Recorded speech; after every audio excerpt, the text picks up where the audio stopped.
Welcome back, ladies and gentlemen, to Deep Thoughts. This is going to be probably the only third season night episode. My buddy Dave gave me this beautiful Monte Cristo Cuban for my birthday, so I thought I'd slide it up. It's been extremely balmy and warm in Southern California due to our little tropical storm down by Mexico. So I thought we'd do an episode on the afterlife. And the main reason is that we've had a consistent stream of questions about sort of my impressions of this, and someone recently posted an article on the site, on the Facebook group page, that scientists have concluded that the afterlife can't exist. And what blows me away about that is just that anyone would ever, in their right mind, with a straight face, post such an assertion from their completely biased pop science view of things, right? But let's go to the root of the assertion to begin with. Because you might say to yourself, well, none of us have really been there except for those people who have passed away and saw something on the other side. And I've definitely talked about a lot of these experiences recently. We'll briefly touch them in this, but the focus of this is to just kind of separate our reality from that reality and then take a look at how people either believe in it or poo-poo it, right? But the big question is, where did this belief come from? You ever wonder about that? Now, since we don't really know, because we weren't back in the time of man not having a written language, most likely having very little form of society, probably just really sort of a pack animal sort of thing. And again, I understand that, let's just represent both sides of the fence. That would be more of a evolutionary assertion. And I don't mean that we came from some other animal, right? All my research indicates that there was a divine moment of intervention, and not divine in the way that there is a God who is creating us completely from scratch. I don't personally have any evidence to that assertion, but what I do have is plenty of evidence in the missing link science of man, which I've talked about several times on the show, that we appear to be genetically hobbled. Things like our visual cortex being limited to 10% of our visual cortex tissue in the back of our brain. There's a genetic blocker that prevents us from using it all. But there is a consistent amount of bones that are hominid, ape-like, monkey-like, and then there's this missing link, and then all of a sudden it would appear that even with official science, there's the Homo sapiens sapiens standing right next to a Yeti. All right, a hominid. So whenever we started, however we started, there was most likely a moment that we see in monkeys even today where one of us died. And regardless if they were young or old, obviously it becomes much more profound when they're young. And I would say, I'm not trying to split hairs here, but I think that the more that someone exists on this planet and then disappears, it becomes more and more painful. Now, when you get into your declining years, let's just say, where you're fighting the decay of your body sort of thing, just because, hey, it happens, it starts to, you at least exude some sort of indicator that it is close to your time. And every year that goes by after one feels this way, it's a bonus, right? So say you have troubling health at a particular age and you live 10 more years. Well, that's awesome, man. You got 10 more years out of the game. But having a teenager pass away, a child that is at least gotten to a point where they speak, it has to be more painful than someone we've never spoken to because perhaps they're just a baby.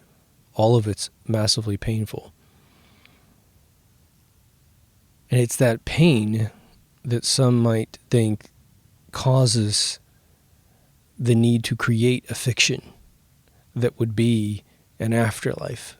So if you're a scientist saying it's impossible, well, I think there's a lot of things to answer for, quite frankly, if you want to come up with that assertion. I'm sure it's just some fringe group that goes deep into that conclusion. But I don't think that the afterlife always has to ascend out of sort of a fear defense mechanism. In my own journey, I haven't had, well, let's put it this way. My only real conversation, which is sort of a air quotes term about the belief in the afterlife, was probably out of Hollywood and television. Ghost stories when you're a kid sort of insinuate an afterlife. The old story about the trucker that picks up a hitchhiker and delivers them to a truck stop, and later he finds out that the person who identified themselves has actually passed away and maybe got hit by a truck. Some irony there or something, right? And that's an interesting way to get the algorithm inside you without a fear, pushing it in you. Now, when someone passes away, there is, and especially like when I was in high school, let me just share this with you. I had quite a few people, probably half a dozen people that I knew really well, die. Car accidents, motorcycle accidents, ice accidents, just mishaps, right? And when they pass away, if you have any sense of, free will and sort of that whole sovereign thing, that they had the right to live sort of thing, you want to undo time. You want to bring them back, give them a second chance. But they're gone and you can't affect anything. And so the next best thing in some cases might be inventing a fiction where you make it okay in your mind. Your brain is having a tremendous difficulty dealing with it. Now, I know that I would say personally, I probably am guilty of leaning on that paradigm in the midst of the pain of losing someone, right? There was a distant cousin of mine who died in a really stupid accident in my hometown. And her name was Maria. And for whatever reason, I never met Maria. Never met her in my life. I think she was 1 year either ahead of me being able to ever be in the same school with her, besides perhaps grade school. You have, in my years, it was 6 grades plus kindergarten all mixed into one school. But, junior high and high school for me was 3 years a pop, right? So 7, 8, 9, 10, 11, 12. All right. But I got to French class one day. I was checking into French class. There was the beginning of school year, which I think it was the beginning of the school year because it was still summertime. So I go to French class, and I don't know if you guys remember, but when you had the books that were assigned to you in class, the books that are whatever, 5, 10 years old, you had to write your name in the front of the book in this little ledger. You were the next student to own that book, and that sort of let people return it to you if you lost it. And I opened this up, and the last person to have my book was Maria. And she had just passed. And for whatever reason, and I mean, I had been exposed to loss before. And I didn't know her. I didn't have any connection with her. other than I know that I'm related to her through some kind of cousins relationships and that kind of stuff. And at least I think I am.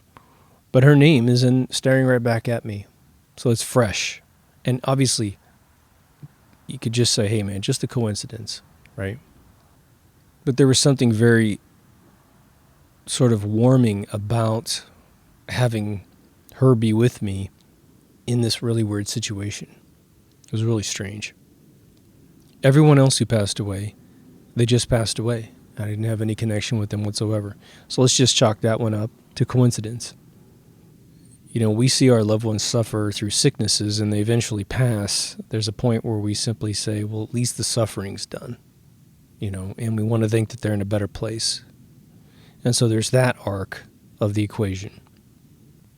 Now, I've done an episode on reincarnation, which really calls out the sort of need to have an ecosystem to the energy that is us, because energy in any form cannot simply disappear. At most, it could diffuse into a more generic form and then reform as something else, right? What's really interesting about the equation is think about how SETI works, the search for extraterrestrial intelligence. It's a program up in the Bay Area. It's now sort of technically around the world because everyone's using their computers to crunch packets, looking for this data. But the whole theory is that radio transmissions could be coming in from space, and we will decipher some sort of intelligent prime number pattern out of them or what have you, and we'll start to be able to translate what they're saying and find out that we're not alone. Movie Contact was all about that, right? Based on Carl Sagan's book. We also know that all the broadcasts that we're making into space are often sold inside science fiction films, which are trying to be serious about science, as the mechanism by which aliens would learn our language and find us. And so right there in front of your face, scientists are telling you that unless something acts on the energy and diffuses it, it's going to be out there traveling in the stars, you know, forever, never, never. And someone might be doing SETI on the other side of our galaxy and deciphering us right now, deciphering deep thoughts. So what I think is interesting is that we subscribe to that methodology of science, which we can prove on a piece of paper, but somehow the frequency that is the radio station that is your soul immediately vanishes, doesn't exist, right? We're simply the radio. There's no program coming out of us, right? As I get older, I am more and more and more convinced that just the concept of being stuck in a body is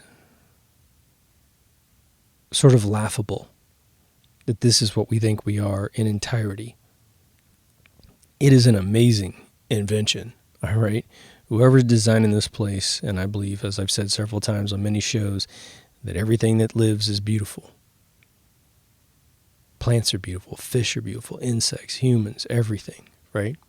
In terms of how the ecosystem works, that you can survive off of water for a really long time. You can eat very little food and you survive. I mean, it's amazing how resilient our bodies are, especially if we don't toxify them, right?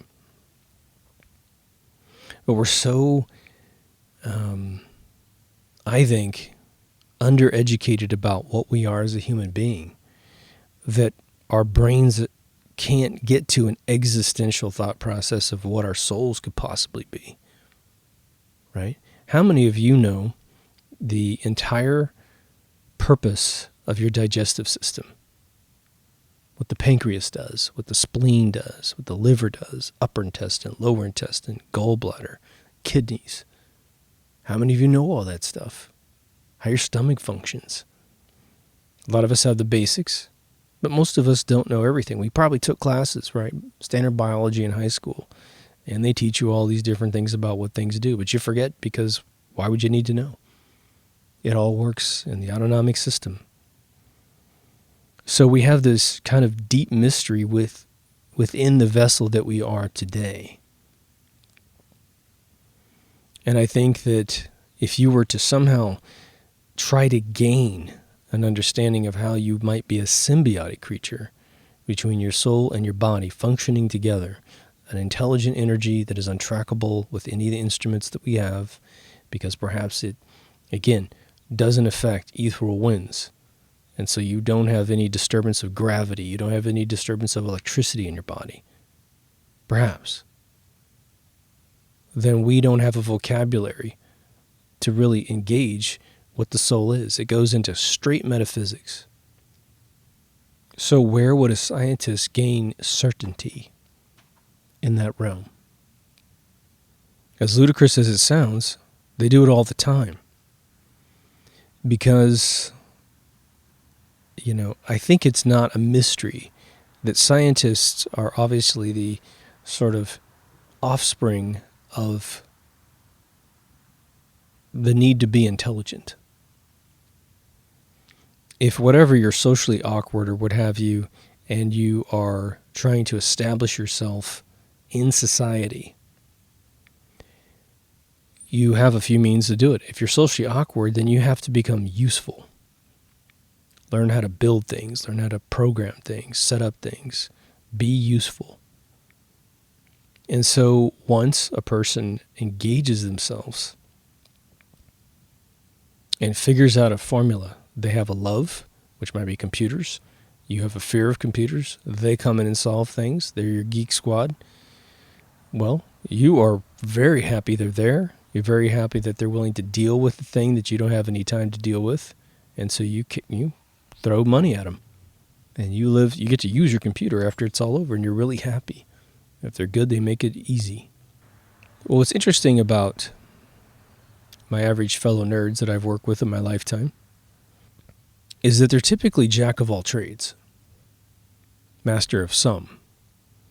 And because they're self-educated, when you learn that you can teach yourself something, then you fear nothing, because you think, I'll just watch a YouTube video, read a book, talk to somebody, I'll figure it out. If I want to know this information, I will figure out a way to get it inside me.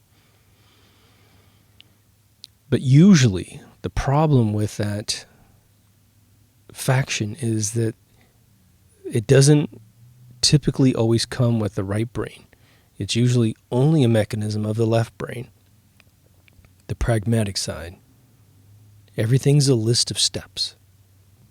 Well, where do you start if you want to start having the most remote thought about a soul? Where do you start? Because you could walk into a church today and ask people if you have souls, and they'll say yes. And then you say, well, what is it? I don't know. God works in mysterious ways. And so you're back down at the beginning with nothing. Told something exists with no real functional paradigm of how it exists. And, on one level, that doesn't necessarily constitute a crime or anything. But there's one thing I want to put out there really early in the episode, and that's the following.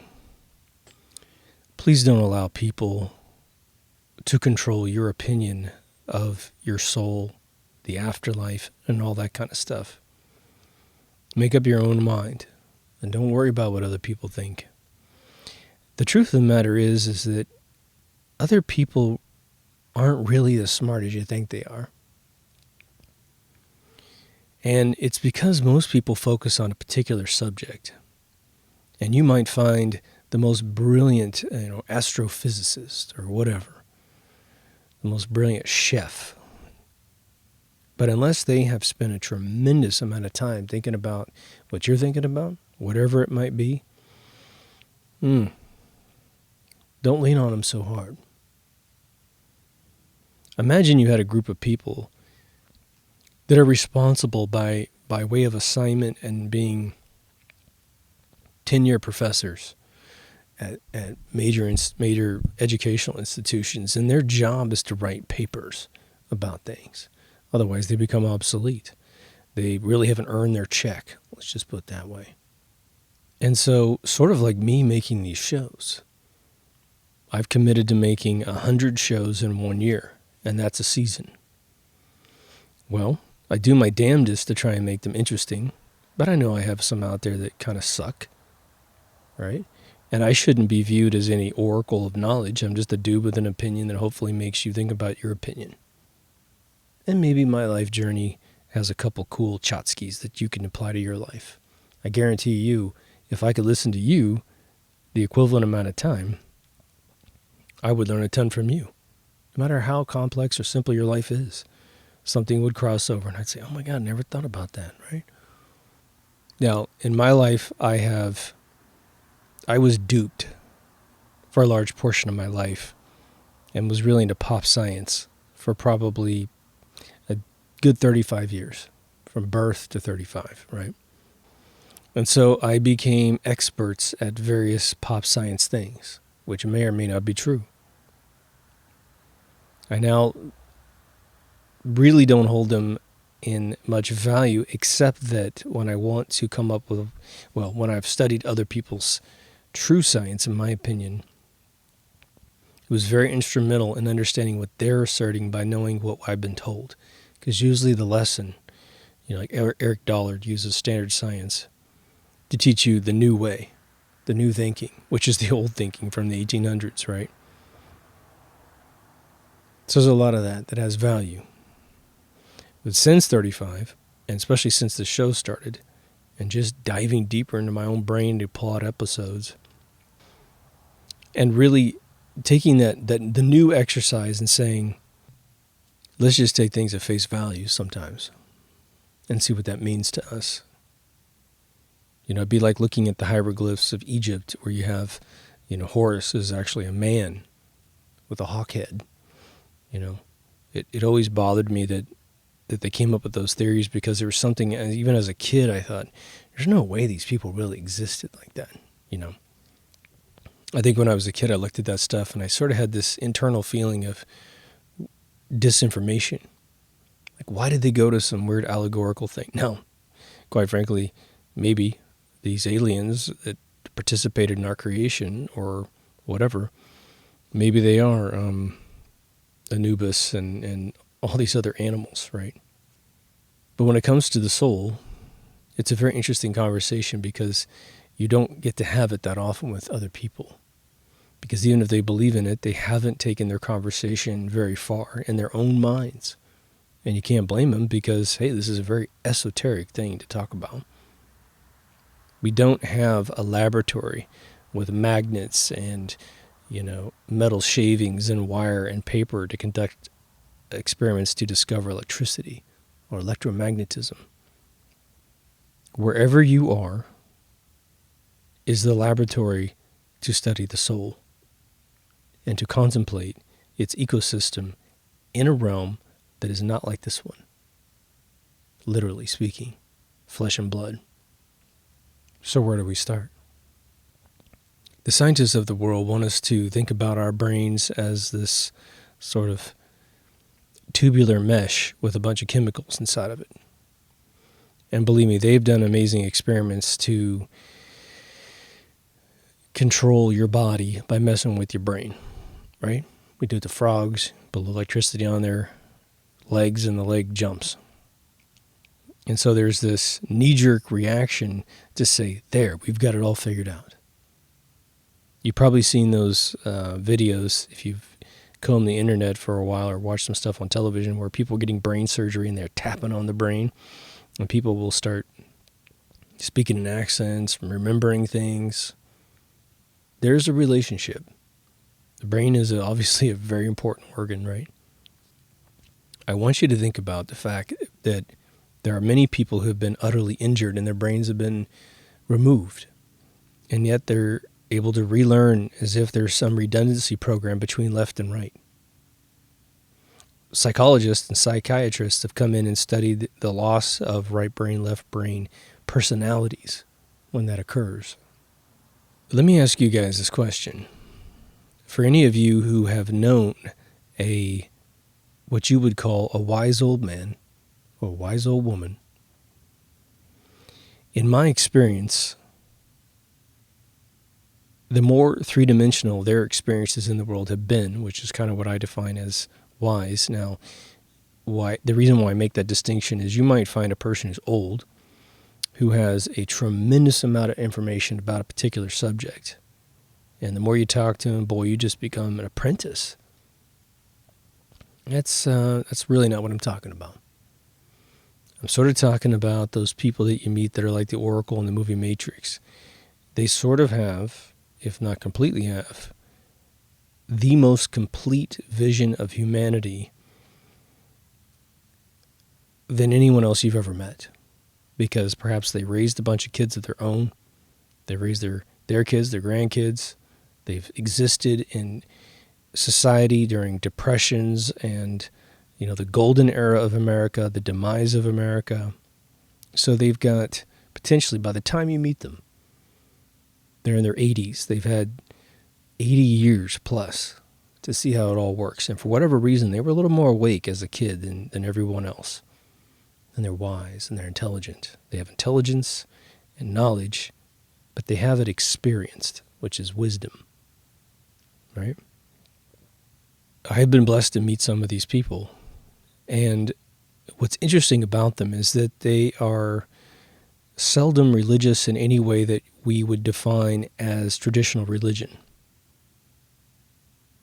It's not that they take the crucifixes off the wall or what have you.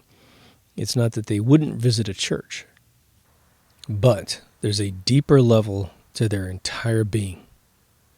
It's almost as if they are at a different elevation from normal humanity because they're wise, right? And when that occurs, you have something beautiful happen. Because they will look at you, and I've had one gentleman tell me, he was in his early 60s, and he had an incredible life, an absolutely incredible life. And there was a time when he was stuck on a boat in the middle of the ocean, and he was lost. Just like some crazy story you might hear where someone's on a raft in the middle of nowhere. He had a little over a day in this experience. And he's also a guy that has been more lucid than most people that I've ever met from a very young age. Super accomplished guy. And he had seen some things when he was out there. And he goes, look, I wasn't necessarily dehydrated. I had water. I had food. My belly wasn't empty. So I wasn't going through any psychotic spell. Because I was a little afraid that no one would find me. I thought I might die out there. But he goes, I managed to keep my composure. And he said that when he sat out there, the isolation out there, away from all the frequencies of the continent, right? Television stations, radio stations were severely subdued out there in the middle of nowhere. This is way before cell phones, right? He went from being pretty secular to being very spiritual. Now, the cool thing about this gentleman is that he's not weak either. Meaning he wouldn't sit there and panic, and if he were to die, he would take it like a man. That's the kind of dude this dude is. But he said that when he was on this boat, he just kept loosening his grasp on reality until the point he could see souls, is what he said. And he said that, according to him, he goes, look, I got to the point where I could see souls everywhere. And he's a guy who is not religious at all. In fact, he's probably a guy, now that I know him better, that without that experience, he would probably be the most clinical atheist you could ever meet. Probably. Because he never really mentioned spirituality to me, except this very specific story. But what do we know about the afterlife, really? We hear that people die, and they have experiences. But then we know we dream as well, right? Now, I think that scientifically we should parse it two different ways when it comes to potentially the dream mechanism in our mind playing with our vision during an accident, let's just say. Some near-death experience, right? Now, some people are sick, whether it be some immediate trauma that happens to them and they go to the hospital and they're getting worked on. And during that visit, they lose what doctors would say their life. Their EKG goes to 0, no brain activity. And yet they have a complete lucid experience floating out of their body, looking down, having this amazing euphoric feeling, which is probably the best thing. Most people have a fairly euphoric feeling in this experience, which means when we pass away, there's a little gift from God in there saying, okay, you don't need to feel any more pain. We're done with this particular journey. So feel really good. But you might say, well, they premeditated it because they knew that they were sick. Now, all the instruments in the room indicate that they don't have the physical ability to dream anymore because they're dead. Sort of your heart beating and dreaming kind of go together. Some people have brain activity monitors attached to them during their ailments, right? Yet they come away with stories about seeing something on the other side. But there are some people who die, even though they come back to life, who didn't see it coming. A car accident, where they're broadsided. They had no idea the other car existed until they were hit. And yes, the brain has an amazing ability to work very quickly, so one could contest in the impact milliseconds, they are becoming terrified and aware that they have potentially lost their life. But I think that there's a few cases I have seen where people have reported being in car accidents and had nothing and had no awareness that this was happening. And they have the most fanciful afterlife visions of any of us. There's a correlation between a scientist feeling impotent about the brain and the afterlife and just what gives us that little Frankenstein spark of life at the very beginning. They feel impotent, that they can't answer the question, what's really going on? Because if they could answer that question, they could create life themselves. And hopefully it's still true that they can't. But they look at the religious people or people that believe in an afterlife, whether it be heaven with clouds, pearly gates, and a big wall around heaven to keep the bad guys out. They think those people are weak too and impotent because they can't deal with the fact that it doesn't exist. They're making it all up, right? The fact remains that if the soul is comprised of something that is not trackable by any instrument that man has ever invented, then we can't say that we know either way. We definitely don't have a no. And we know we don't have a yes. Now, I had a friend of mine who just recently passed away and was revived.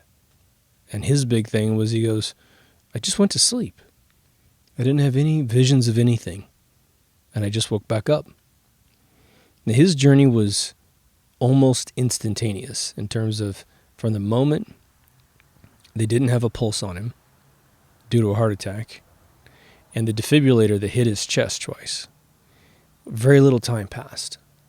Not that you need to be gone for a little while, but it would seem that all the stories that I've ever heard about the afterlife and people having out-of-body experiences and, these experiences after they're pronounced dead, there's a lot more time involved with that. So it could be, in the case of my close friend, he had enough oxygen in his brain, enough power in his brain, that there was no degradation to any significant degree that would ever put him on the journey out yet, right? They were able to defibrillate him instantly. It was amazing. I think he was only like 15 feet from the defibrillator with doctors in the room with him. And so they got it, popped him twice, and he woke back up. And he, I guarantee you, there's no sign he has suffered any problems with that mentally. Some people lose their mind a little bit after a heart attack. And he has, I think, become more clear than I've ever seen him. It's great. But what are some of the experiences that we hear? We hear about tunnels of light. We hear about centers of light. So, like some light being at the center of the galaxy or something, and they're just flying towards it, and it feels great. The tunnel feels great too, from what I understand. But then we have these other stories where there's none of that. Someone comes to meet them, and they go off and have a small conversation. And then there's that phrase, it's not your time, you're to go back.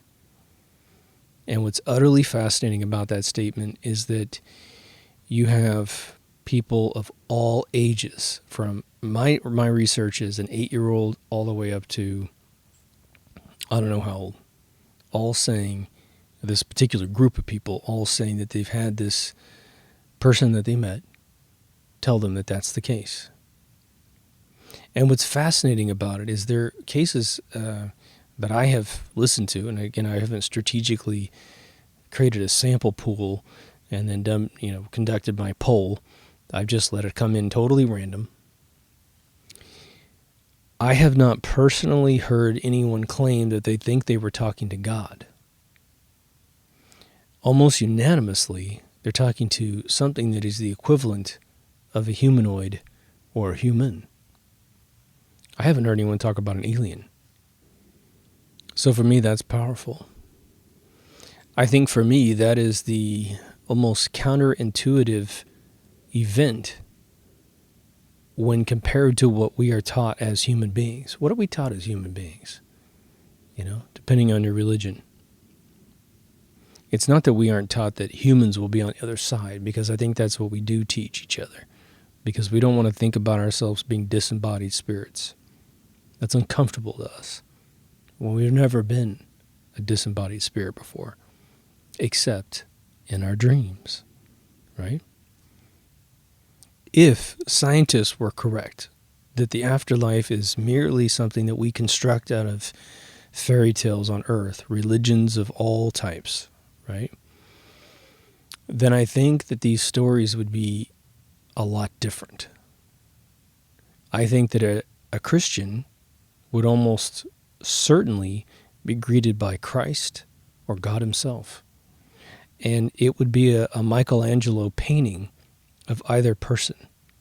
A white guy, the gray-haired guy is Dad, and the brown long-haired guy is Christ.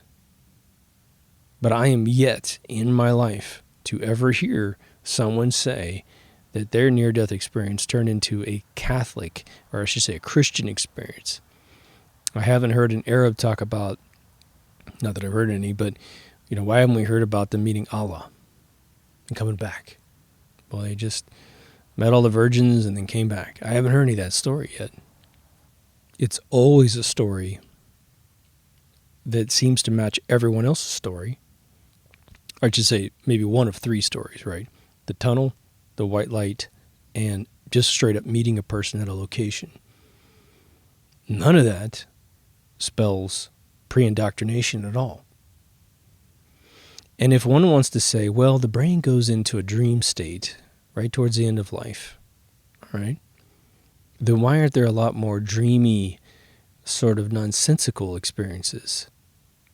A lot of people have recurring dreams. Why hasn't someone said, well, I had my old reoccurring dream, that guy's always there, that girl's always there? Why haven't you just heard a complete throwaway story that has no significance whatsoever? Now, about 25 years ago, somewhere in there, I did read a report.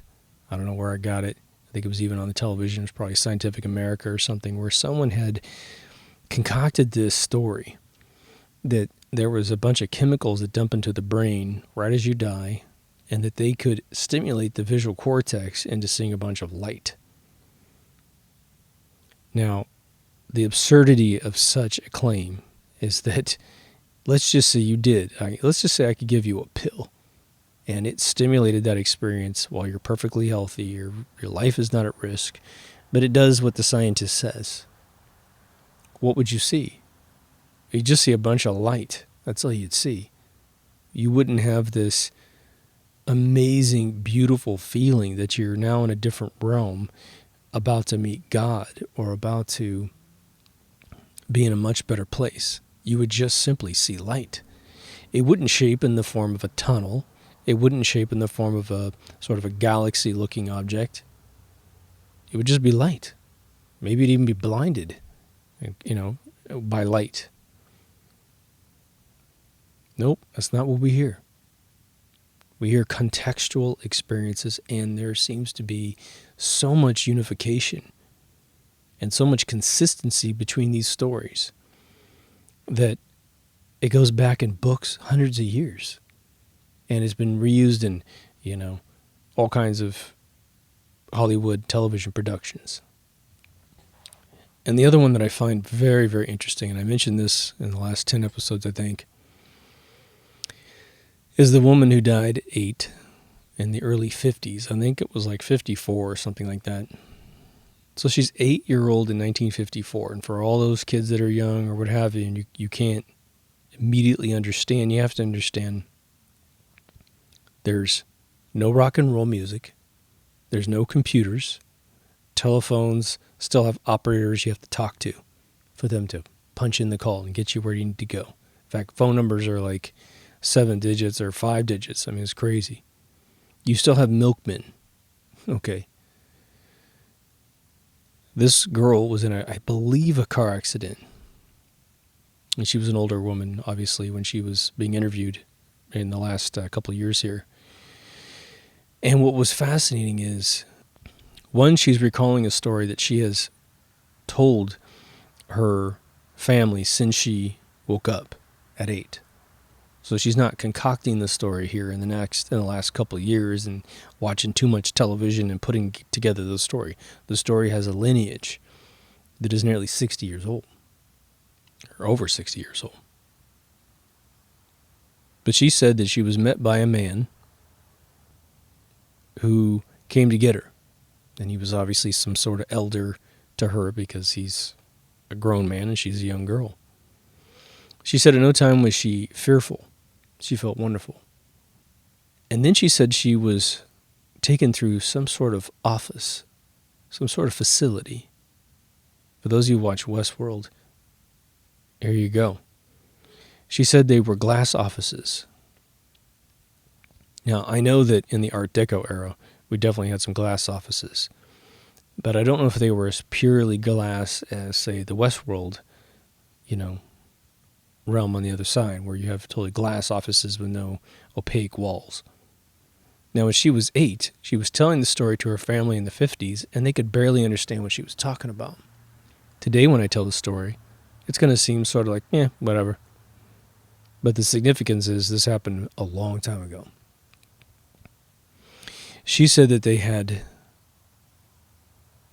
something like typewriters that they were typing on, except there was some display thing in front of them, a monitor, and the keyboard that they were typing on was flat as a wafer, like every computer keyboard that we have today. She also said that the letters on the keyboards were backlit with light. And she said there was just a bunch of these people, and she was taking, it would be just as if you took Westworld, got rid of all of the host rehabilitation and testing and creation, and just put offices in there with normal computers, with nice gamer keyboards that are all backlit. And she was taken through this, and eventually at the end of the hallway, he said, it's not your time. You got to go back down. We have children who are born who remember where they came from. And they have this incredible force, this yearning to go to these other geographical areas, usually not too far from where they're born. And they could name things, name people. And I want you to think about that for a second. For any of you who have kids, imagine your child coming to you and saying, Mom, Dad, we got to go visit my relatives. And you're like, what? Yeah, they live over there in a place called so-and-so. Well, who are these people? All I can remember is my dad, my brother, and my sisters, and my grandmother, and they live in this little village. Now, they won't get everything right. In fact, but they do get more than 50% correct. In fact, the ones I have seen since I was a kid, and you have to take some of this with a grain of salt, of course, because television in the 70s was sort of a joke. Leonard Nimoy's sort of mystery show was definitely looking for content to sensationalize, to make us watch the show, to look at the ads, But there are documented cases out there of these kids. And the last one I saw was, I believe in England, where a little kid got just about 50% of it correct. But he also had the number of family members correct. He couldn't quite get the name correct, but the name was very similar to the name. He got the house location correct, exactly where it was supposed to be on the coast and with the lighthouse down the street and all that kind of stuff. I am not going to go through it again, but for those of you interested, I think probably reincarnation is the best place to get it. But, there's my encounter with Walt Disney at Disneyland. That's all I'll say about that. Because those of you who heard it are absolutely done hearing it. For me personally, that's it. That's totally it. Ghosts and Demons from episode 1 also has that story. Another night episode, by the way. Now, the big question that also comes up is it important that we know? Well, if the atheists are correct, well, you die and that's it. It was beautiful that you were here. But it won't matter, especially won't matter to you, because you will simply cease to exist. Now again, let's just rewind. For those of you who just got a really weird heart palpitation on that level, all the evidence is that's not the case. But let's say there is an afterlife and we all sit down and we, again, there's certain governments that aren't so anal about it. We're sort of a Christian-based country over here.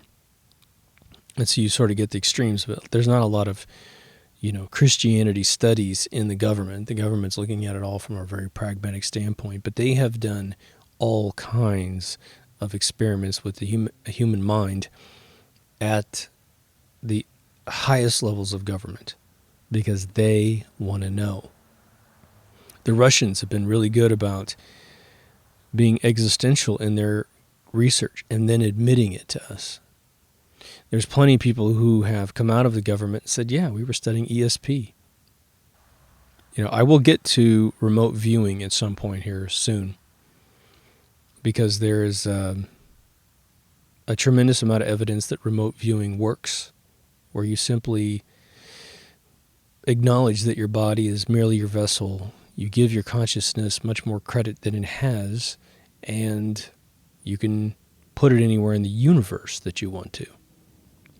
I forgot who said it, but someone was asked whether or not whether or not the government could travel the stars, to travel the galaxy, whether or not they had any covert technology, and their answer was something to the degree that as long as you have your consciousness, there's no better way than get around the universe. Just use it, But how would you live your life if you knew there was a spiritual realm? Now, we answered this question in reincarnation, but that was a complete ecosystem idea. In this conversation, we're just talking about there is something other than this existence. Well, now, what's interesting is I had a friend of mine who just lost her stepdad. Very emotional experience. Super guy. Super loved by all. A real man's man. And, of course, it's always traumatic. And this person had been suffering for several years of an ailment that got him in the end. And we sat around afterwards and discussed where he was. And the beautiful thing is that I didn't have to convince her that there was something on the other side. She's spiritual, raised traditionally, Christian, and then sort of, has her own modifications to that. She even had some indications. I should rewind here 1 second. This guy was cool enough with his wife before he passed, that they actually sat down and did what Houdini and his wife did and Yoko Ono and John Lennon did, which is to say, let's agree on some signs. Let's agree on some signs that if I can contact you from the other side, I will. And they came up with a few things. I don't know if I know them all, but one of the things that they said was, it's interesting. He said, I will become a white butterfly and I'll land next to you. And that's exactly what happened outside the hospital the day he passed away. They were both at his side when he passed. And a white butterfly was right there.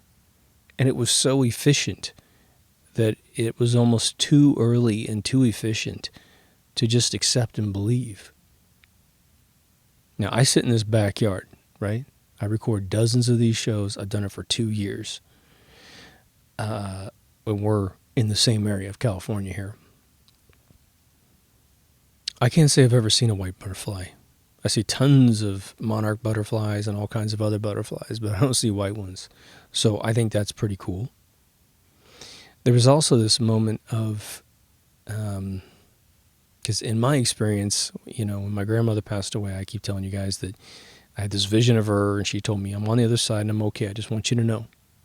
And I had forgotten that she was sick enough to pass away. So I didn't have this fear in my mind, oh my gosh, Grandma might die any day now. I did completely forgotten. In fact, I don't think anyone ever told me that she was close to death. She was getting dementia. That was the most she ever had, right? But I didn't understand how dementia equals death at the time, right? And then 2 hours later, my mom called me and told me, and I was like, okay, yeah, I think I knew this already. But my friend, she had just gone through this traumatic experience of losing him in the room, holding his hand. And of course, the nurses come in and start to do the sort of preparations after death. And she just needed to get out of the hospital. And she said that she went downstairs, out the front door. And the second she walked out the front door, the sun hit her. And she is in one of these sort of states of shock. She has held someone else's hand before, I believe her grandmother. So she'd been through this before. Not that it gets any easier necessarily. But, a little bit of experience is a lot more than none. And she said she walked out and the sun hit her and she had this amazing feeling wash over her that it was a gorgeous day. Everything was okay. And she said she just had this euphoric wave pass through her body. And so, probably one of the most definitive moments in her life was saying goodbye to him. And now she is sort of in the complete opposite polarity to that moment on all dimensional levels of all of her senses. Everything was fine, everything was wonderful, and everything was beautiful. Now, a few minutes later, the situation came back and, she went back into the sort of normal mourning process.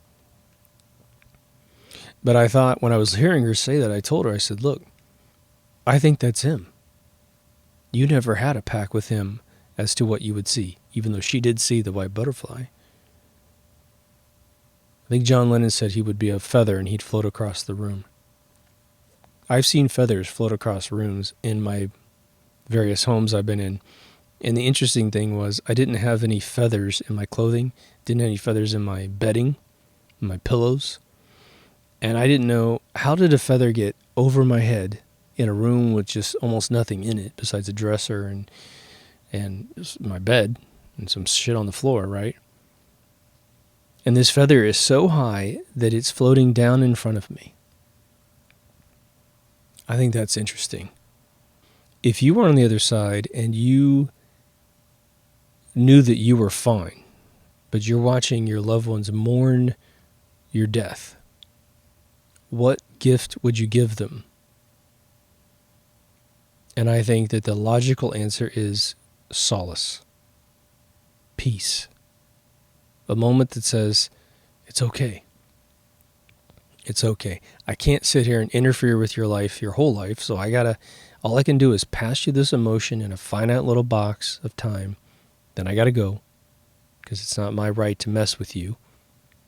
But I want you to have this one moment, and I want to have it so close to my death that it seems absurd that you had it in the first place.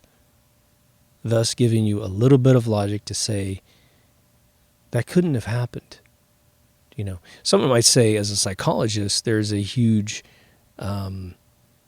pent-up level of trauma and negativity, and so chemically you could have walked outside, taken a deep exhale, and had this chemical supply of negativity vanish. But I even struggle with that notion of being true. I do know people that believe in the afterlife that have no definition of it, that haven't indicated to me that they think in these more metaphysical ways. Perhaps they do, and they're just unable to articulate it to us. Maybe it is out of straight fear of death, of others. They want to believe people are in good places. Maybe. I'm sure that exists too. There's a lot of things we question in this world. And there's a lot of conclusions from all angles, right? It could be that a person who has a knee-jerk reaction is going with their instincts, their Gnostic pipeline to the universe, and they're 1,000% correct. But if you ask them why they think they're correct, they can't explain it to you. They just know. It's a nice piece of information. It's not terribly great for conversation because there is none. They just have a feeling, right? But let me give you this. And this is sort of an extension off of the reincarnation thinking process, but we'll again not really try to go to the ecosystem of it all. For me, you know, when I talk about the plants that are in my backyard, the way I view the plant is that it's the same exact plant as the first plant. It's just continued to evolve, and it is turned into a fern versus a rose bush versus a palm tree versus a vine or something. But it's all from some original systemic moment of life. We know we personally come from a huge strand of life. Some mysterious thing that no scientist has ever described accurately. They guess, right? The primordial ooze that's hit by a lightning boulder, there's some chemical electrical reaction and then suddenly we exist, right? Just happened on a ball of dirt. When we talk about afterlife, we're essentially using the word life, which is the spark, the moment, the singularity of our consciousness, right? I can't think of anything more divine than life. And there's the chicken and egg argument of whether or not life has just simply always existed, as in God, if we want to say the central life force, or whether or not somehow it, serendipitously popped out of the universe. But what I'm getting at is the following. I think life is probably the one commodity in the universe that has the highest value on the little, stock exchange of commodities that is the universe. Consciousness is the byproduct of life. It's sort of one and the same. Obviously, depending on the vessel that the life is inspiring, you might get a higher level of consciousness or a lower level of consciousness. Insects certainly seem smart, don't they? One of the things I forgot to mention in a previous episode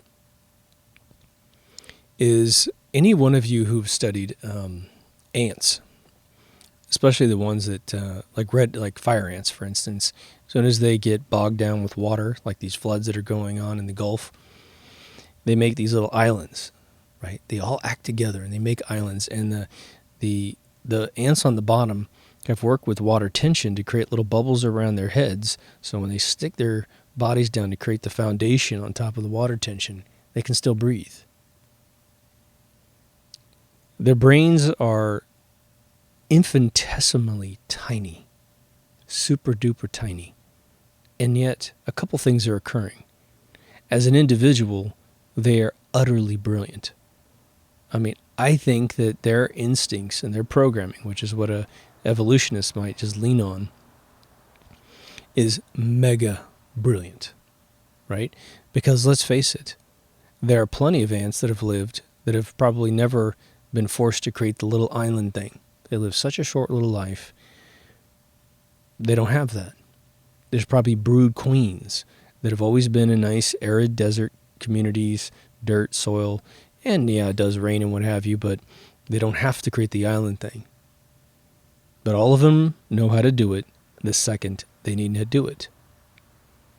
Now, if you look at them and draw a line around every single ant from a particular brood belonging to a particular queen, and just fill it in like a 3D model, you essentially have sort of like an amoebic sort of, maybe even a squid with several legs on it, where they go off and venture and find food and come back, and they lay the two scent trails. One is the search trail, one is the I found food trail of the scent they lay down. For those of you who've studied the ants that are in the jungle, that create these beautiful bridges from one place to the other. They're trying to cross a certain amount of terrain, looking for a home. Now, the weird thing is, how they determine whether or not they found the home or not is really interesting. Oh, this is good. This isn't good. This is good. So there's some extra thing going on that says this is good for the queen. Let's move her now. Lots of food in this other place or whatever, shelter. These little guys work together and they make these bridges out of their bodies in dry areas, and then they make the little raft to get across the pond, and they make more bridges. They seem to be acting as a single level of consciousness, what we always refer to as the insect hive mind. For me, it's more brilliant than honeybees. And honeybees are pretty damn amazing. We now know how they wiggle their tails, is how they communicate with each other about exactly how far to go in a particular direction. Isn't that phenomenal? Right? But that seems like just a increased vocabulary between the individual, whereas an ant seems like it can't think for itself. Both have queens. Both have broods. But ants have something very special. And again, there's teeny tiny ants that are like microscopic. I don't mean that literally, but there's those little tiny black ants that are super tiny. Well, think about how big their brain is. But scientists are saying in order to have that level of intelligence, you need a big, giant container of gray matter. But if life is a symbiotic thing, your vessel really doesn't matter. You just need a connection point, a little Ethernet cable that goes down inside that whirlwind of ethereal mass. And then it gets however much intelligence it gets from the universe.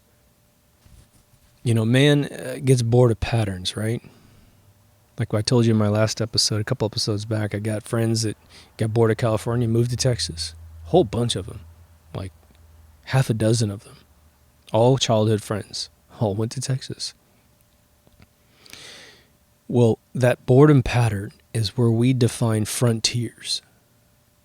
If you are bored of, or you think you have enough information about a particular subject, you go off to a different subject, and it's a frontier. The mind and consciousness is a frontier for a lot of us, right? That's why you listen to me. We dialogue back and forth through the discussions on YouTube, on Facebook. But what kind of concerns me in a positive way is that we have never really institutionalized. And I'm sure this has occurred, but it's not like in the common, household words. We have not come together as a society, as a human race, and formalize the research in the afterlife. I mean, really, really put it in every major university has got an afterlife research center. There's a lot of consciousness research centers, which they call philosophy groups, right? But what could we deduce if we were to say, okay, we're going to lay down a bunch of rules about what sort of data gets submitted into our pool? If there's some hearsay from someone, well, okay, we need to kind of know that story was repeated a long time ago, like the woman who claims to have had her experience at the age of 8. The more that her relatives who were side by side with her, perhaps a brother who was 10, an uncle that wrote about it, someone wrote in a diary about it or whatever. The more they can back up her story, then her story gets submitted into the group, into the literally research center about all this stuff. I remember growing up as a kid, and they had these photographs that they had taken of people who had died in the 1800s and the early 1900s. And there's all these photographs that supposedly show a soul escaping the body as a cloud of energy. Something that would disrupt the light in the room such that the camera could track the photons. Very interesting. But this was also in the time when if you moved during a photograph, your face was blurry. So you never know what kind of anomalies could have snuck in the camera. Those photographs would be interesting to study, to come up with debunking theories of how it could have occurred in the camera without it being a soul. But we need another group in our control study. Like the control group is going to debunk. The other philosophical existential group is going to say, where did the soul leave the body? Did it leave the gut? Did it leave the brain? Physically, let's geometrically break down these photographs and take a look. What other similar experiences are there? Can we go to a hospice where people don't have anyone? We can comfort them and be their friends. And we either can tell them or we don't tell them that we're going to be with them until the very end. You fill the room with tons of cameras, super sensitive infrared light, everything you could possibly imagine, so that when they pass away, we see something. What's really interesting about universities right now is sort of a related digression would be, let me put it this way. In the last couple weeks, I have heard an echoing statement in YouTube videos, and it's one of these things when someone teaches you a word and you hear the word all the time. This is one of these moments for me. And then I've heard a lot of folks say, stop going to college. Stop going to college because you're going to get a shitty degree that doesn't do anything for it and you're going to get a bunch of debt, as we always say on the show. All right. If you know what you want to do, you should go to college, get that degree in a trade skill, come out and get your career. If you don't know yet what you want to do, hold off. Why spend a bunch of money when you don't know what you're doing? Just chill out. Don't worry about society saying you got to go to college now or else. Go get a job. Figure out what it's like to hate not having knowledge. But now think about what we're talking about here, and think about everything we've ever talked about on the show that's sort of like this, right? Think about how excited you would be to go to university if in going to university and getting your trade skill, you had these more existential classes, right? I know they exist, and again, some of you may have been fortunate enough to run into something like this, but I can't imagine them ever being really that formal, right? I didn't go into the Stanford bookstore for, 8 years straight and find books on the afterlife. I didn't. Tons on philosophy, but not the afterlife, unless it was some sort of related to Egyptology, related to some other thing. For those of you who believe in flat earth, think about it. How excited would it be to go to a college that would teach flat earth as much as it teaches round earth, or globe earth, or expanding earth, to open up the mind?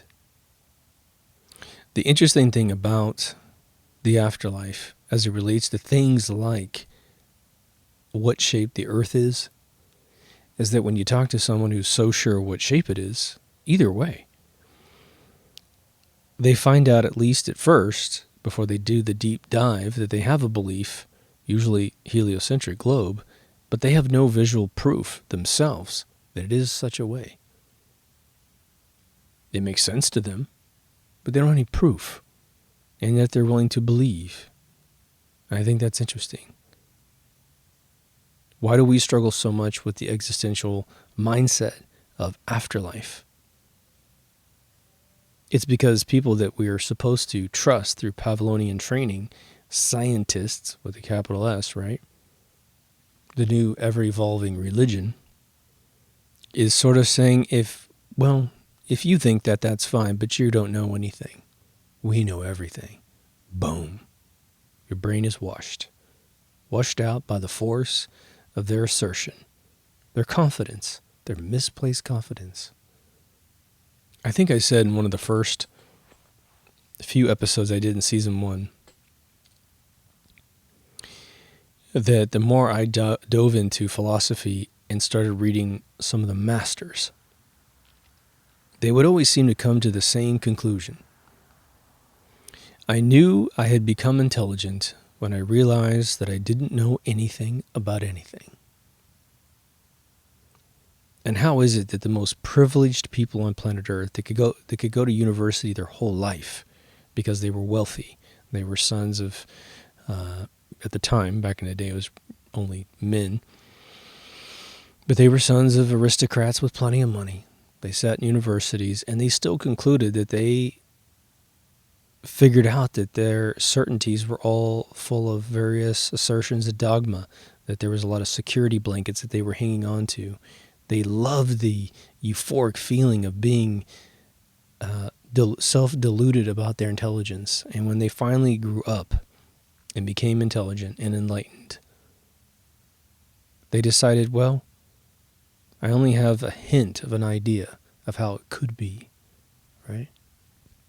I say that because for those of you who have angst about someone else walking in the room, metaphorically, and saying, no way, it can't exist, I'm a scientist,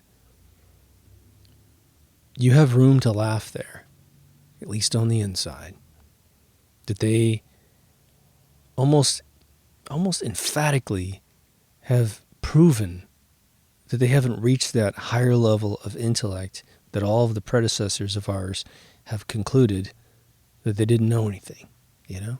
They're not there yet. They're on their way, maybe. They can live long enough, continue studying, and be humble. Have some humiliation, right? I think it was in my episode on Program Universe, where I kind of touched on this subject. And I said something I think it's important to repeat now, which is one of the most frustrating policies of the universe is that the afterlife is not allowed to communicate with us in a blatant way, right? You don't go home, to my knowledge, let me know if you've had a different experience, but you don't go home after you've lost someone to death, mortal death, or human death, I should say, and you don't find them spiritually sitting in a chair in your living room. Hey, man, what's up? Nice place. You know, I couldn't visit your place because I was stuck in the hospital the last 2 years. It's good to see. Hey, now I finally understand what the hell you're doing for a living. You keep telling me, and, you know, I nodded my head, but I really didn't understand what you're doing. But I've had some time to study, and now I know what you're doing. And you know what? I had an idea. Boom, boom, boom. Right? And that's frustrating for those of you like me who want to know if there's an afterlife. Would it be nice to just have a little bit of proof? I think I've seen my proof, my own personal experience. I didn't have to die to get it. Didn't have to be injured to get it. I just had Walt Disney say, Bob Greer's over there. Go see him. The thing is we're so manipulated by fear, aren't we? What I don't know is, and this is a digression, but it's related.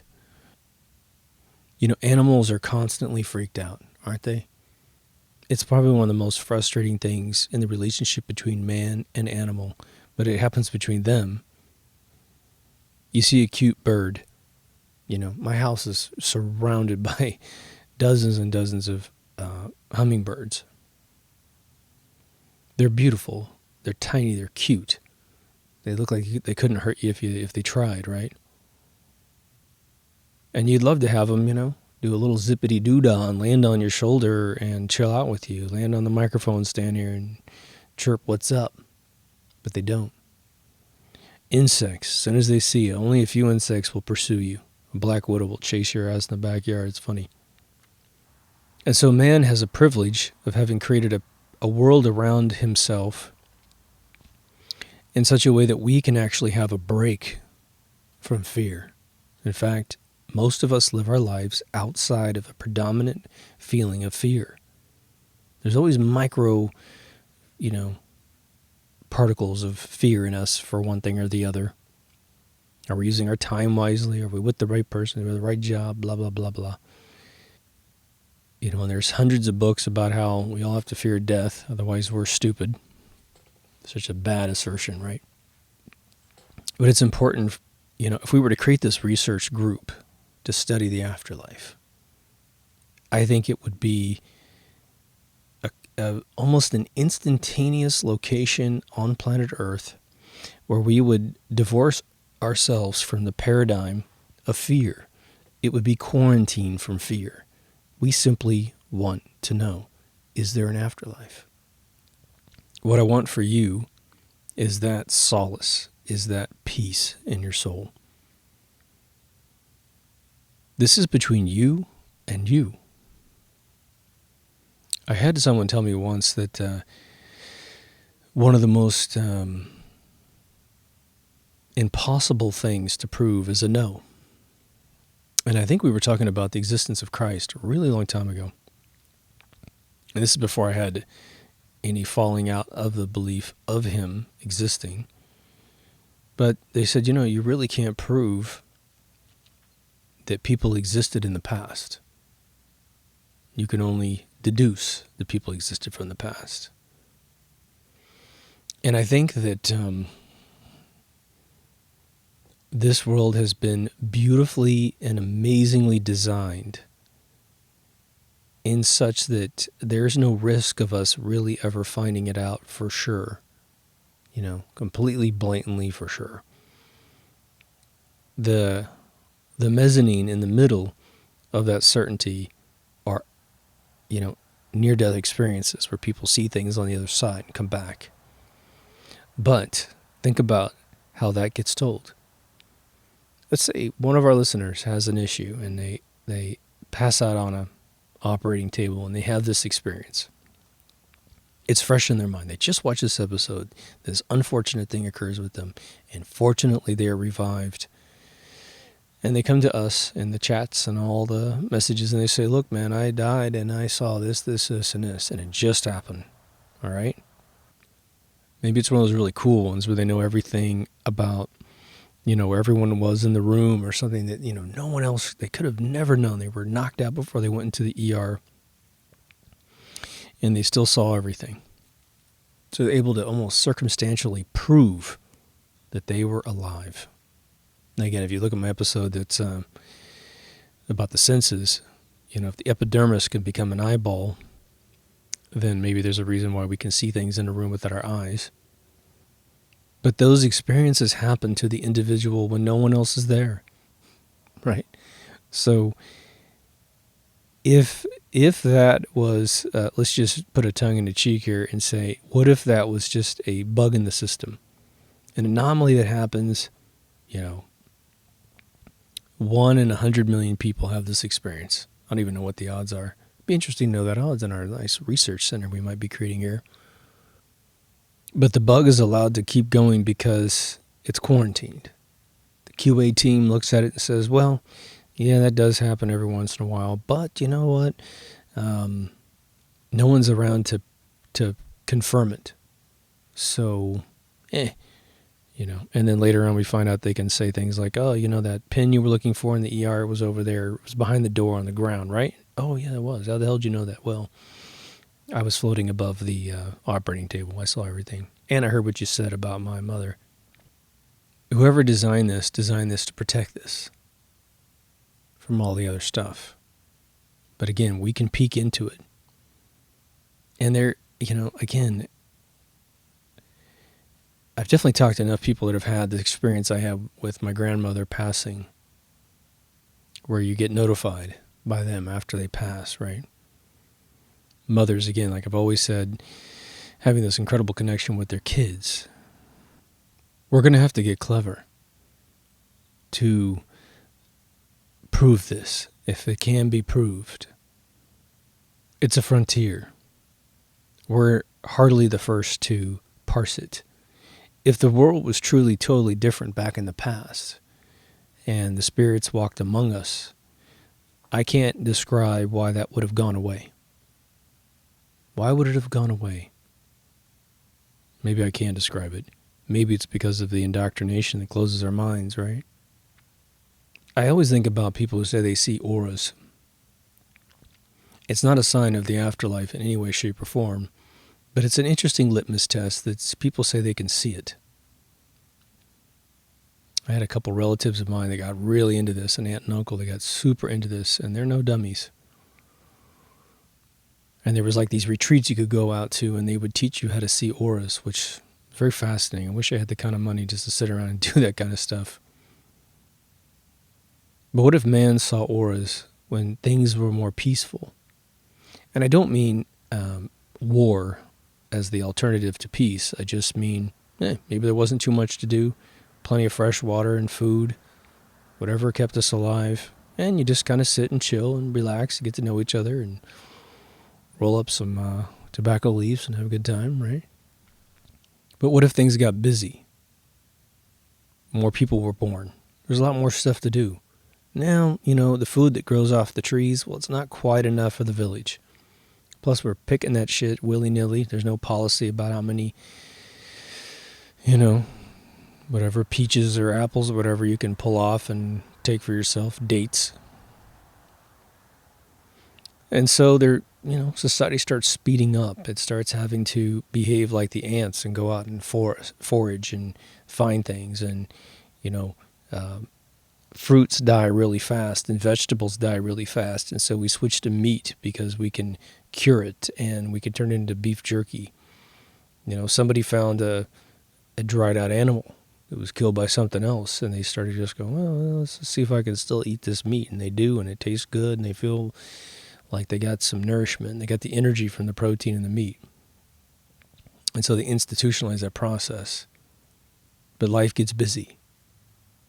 And the idea of seeing an aura to exist, this cool, chill, relaxed, small little colony, they no longer can see it because more and more kids are born. And instead of teaching them to see auras, or if they can see them when they're born, they get so sped up in society that they lose the need to see them. There's no they lose the benefit of seeing them, to know that someone is happy or sad or healthy or unhealthy, right? There are Egyptian masons that are Arabic, or Arab, I should say. They're not a language.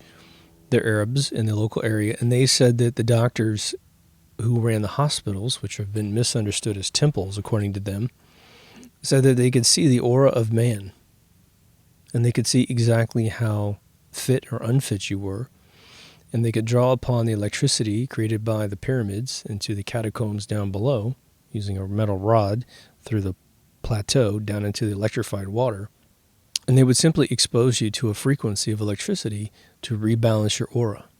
And that's how they knew you were healthy. Whatever color was healthy, you weren't that color, and I guess they were just doing a little bit of color mixing, at the Home Depot. They got you all fixed up and you went about your way. Well, if man ever had an atomistic phase, as it's been told to us by several ancient tribes, where the spirits and the humans go together. And again, Mexico has the Day of the Dead, man.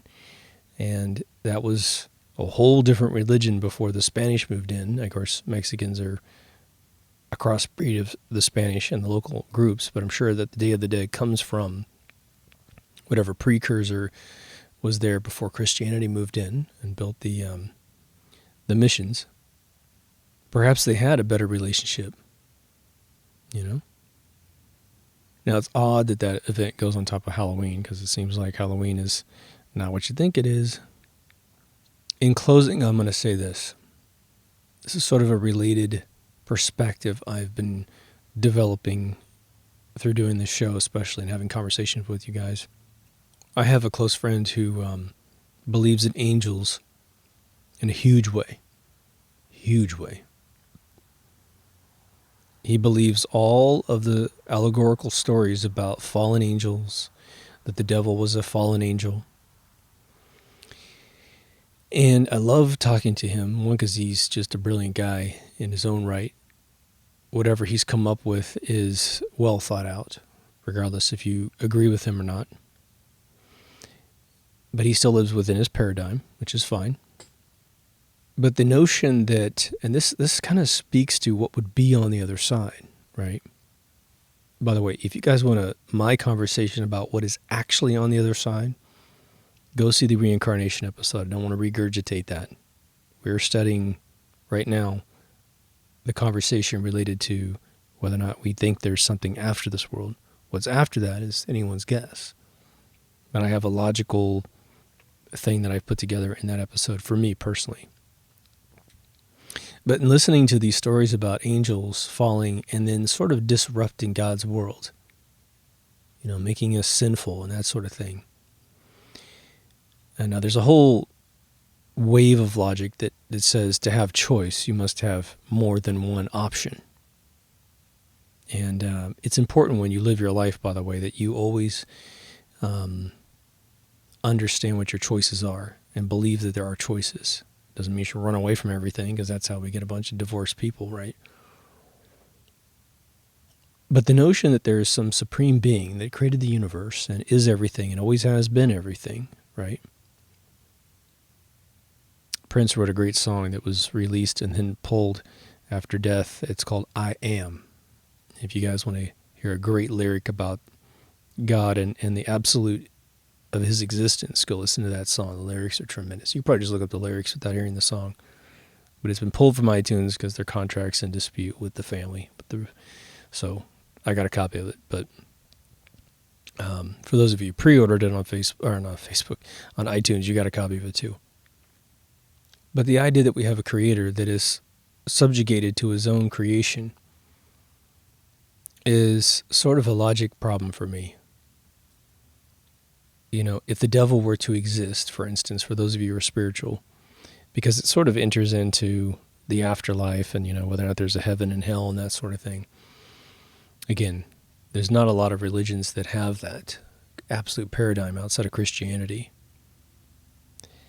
But the idea that there's, again, someone who can operate outside of the control of God is just an impossibility for me. It's an absolute impossibility. And it doesn't, again, this is all Christian-based thinking, but I live my life completely outside of any indoctrination of those heaven and hell precepts now. And I don't believe in a devil the way that we've had it defined to us, I have an episode on Satan if you guys want to watch that one too. But make sure you watch the one about God as well. But what I am now dealing with is this belief that there is an incredible responsibility on our shoulders in being alive. Obviously, in being an integral person and not stepping on other people to get what we want, not hurting another soul to get one of our agendas through. We're not perfect. We cross those lines every once in a while. Probably cross it in traffic without even knowing it. Cut someone off and you have no idea you did it. But again, intent is the biggest form of sin. Doesn't mean being ignorant is your excuse, but, as long as you try, you're pretty well balanced. I believe beyond the shadow of a doubt that our life force is protected by design. I think that the infinitesimal amount of science that we've been able to squeeze out of our existence on this planet also proves that regardless of how big the container is that is the universe, whether you think of it as in a spiritual way or in a physical way, whether you think it's on a flat disk under a firmament or on a ball in an infinitely small speck, it can't hide anywhere, right? It can hide from another being. Hey, I'm going to go behind the moon and you can't see me, but it doesn't make you not exist simply because someone else puts the hand over their eyes and says, I can't see you, you don't exist, la la la, right? There's this famous saying from the Bible, as it is above, so too it is below. And I wanted to mention that because people try to be literal about that, in that there's an ocean down below and so there's ocean above the firmament and that kind of stuff. I don't think that's what that means, just so you know. When I did my episode on gravity, I forgot to mention, I said that phrase, but I forgot to really drive it home, in that I think that what that means is that the orbital patterns of mass in a tiny level is exactly like the orbital paths that we see up above, galaxies and solar systems and all that good stuff. The analogy might be more absolute than we're willing to acknowledge. The movie Tron from 1982 did a unbelievably beautiful, beautiful job of illustrating this. As it is above, so too it is below. For those of you who missed the first film, which is a ton of you, you have a human being who is digitized and zapped inside of a computer, and then he meets programs that humans wrote. And there's a point in the third act where Tron is talking to Flynn, and he says to him, if you're a user, which is a god to them, then this has all been according to a plan. And Jeff Bridges said, you wish. He says, what are you talking about? He goes, well, it's like, you got to flow with the punches, man. And the director, Steven Lisberger, directed this scene. He wrote the script and directed the scene beautifully, and that Tron kind of looked at him and never really quite understood what he was saying. It was sort of outside the realm of the program to understand and believe that the users could be anything other than so brilliant that they built the world, they built the programs, and how could there be any flaws outside of their realm? Isn't it perfect up there? For me, that little scene when they're on the Solar Sailor towards the end, headed towards the MCP, is one of the most brilliant sort of gnawing concepts in my life on a daily basis. When I think about it and I think, oh shit, what if it is pretty dynamic in the afterlife as well?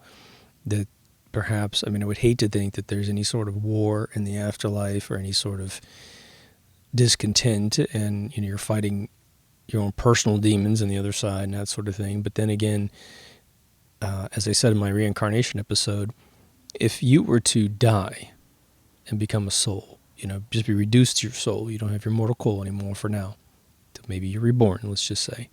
Let's say you go to heaven and you are bestowed with all of the knowledge of the universe, all of it, its history, its meaning.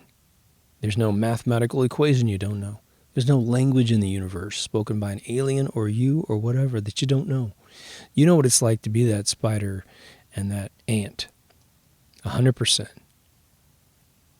But you would lock up in 2 seconds because choice would be gone for you forever. And maybe there's some crack cocaine you can do up there and enjoy being totally knowledgeable about everything. But I think in the end, there is room for the afterlife to have a similar form of life that we have here. But like I said in the reincarnation episode, think about it. What would be the value of life if you could never lose it? You might just choose to go back down inside some limited vessel to re-educate yourself about the value of life. I hope this was valuable for you guys. This is a good night episode.